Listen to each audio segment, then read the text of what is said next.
Okay, we're back for video number 4. This one's going to focus on the jerk. Actually, the dip and drive portion of the jerk.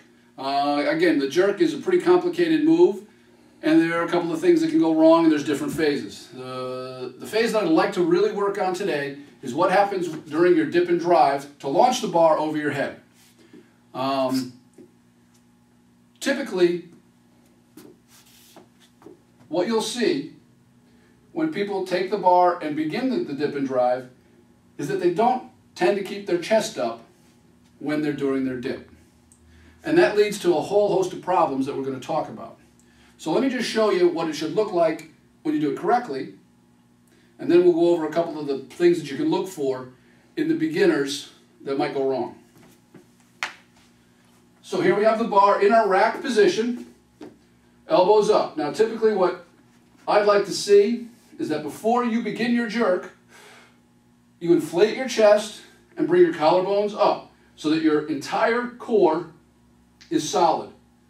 Once you've established that position, the dip should be just simply bending your knees and going straight back up. And if you notice, my spine and my trunk are moving basically vertical, as if my back were sliding on a wall. That's sort of one of the tips that I give people to think about when they do the jerk through the dip and drive. So what the dip should look like is straight and then up.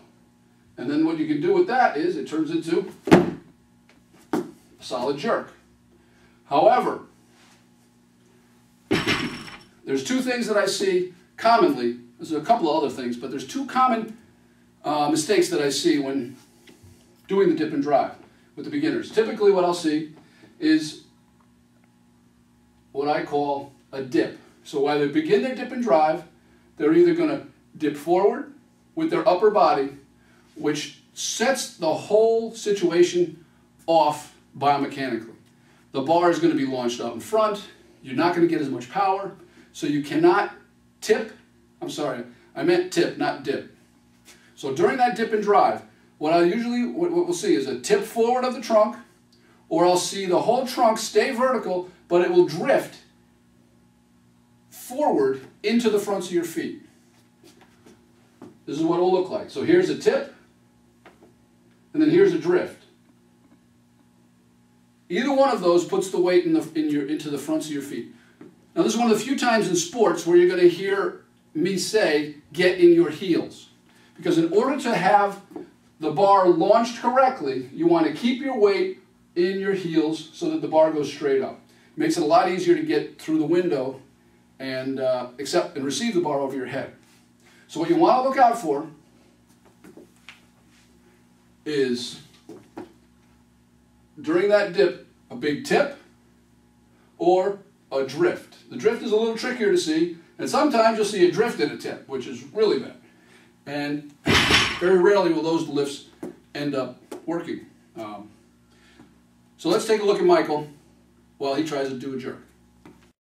Okay, we've got Michael as our example once again. Now Michael's never actually done a jerk, so you can see what it's going to take to teach someone how to do this. So Michael, go ahead and give me a jerk. All right. Now as you can see, put it back down. Michael's start position, his elbows were way down, and therefore it led to him tipping forward when he did his jerk. So go ahead, Michael, inflate your chest, bring your collarbones up, and make sure you keep your back as if it were sliding on a wall, straight up and down. Just move your knees. Okay. Now again, I think you can see a tip there as well. So really keep your chest up and stay in your heels now. Make sure you stay in your heels, and now straight up and down. Don't tip forward. Okay, it's getting better. He's getting better. One more try. You're still letting your chest go forward, Michael. Keep your collarbones up, which keeps the elbows up. You can tell someone to keep their elbows up. However, if they don't pick up their collarbones and keep their trunk vertical, it's not going to happen. So pick your collarbones up first. Now get your elbows up higher. All right, now straight up and down. Okay. Still a little tip. He didn't drift, but he's still tipping. Thank you, Michael. So you can see it's not easy to teach someone, especially when they've never done it before, how to do a jerk. It looks, the pros make it look so simple, but there's a lot going on. I want to thank you guys for listening. The Olympic Weightlifting Tips Month, May is done. We're going to come up with some more videos for you for June. I'm not sure what the topic's going to be. Please send me some emails, write me some questions. You can even call me. Let me know what you think about the videos and some of the tips that you learned here so that we can maybe address some of those in some future videos. Thanks again.